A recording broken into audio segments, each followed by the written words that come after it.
Simon. Dito nga pala sa Dubai, i-share ko nga pala sa inyo kung paano mamuhay dito.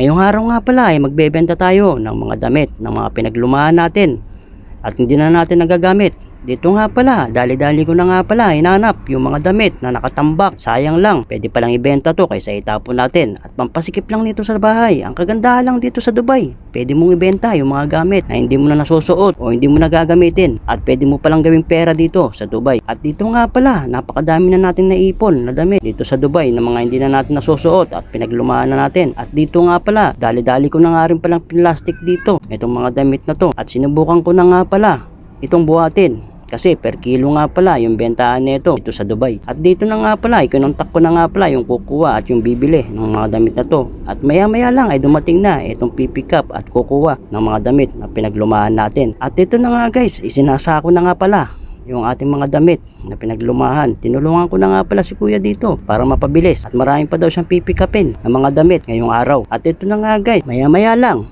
ay tinimbangan niya na ng mabilisan itong mga damit na to. At binayaran na nga pala ako dito 40 dirham. Kaya sa mga nandito sa Dubai, ang mga kababayan natin, huwag niyong itapon yung mga gamit nyo, yung mga damit nyo na pinaglumahan. Pwedeng ibenta to at pwedeng gawing pera.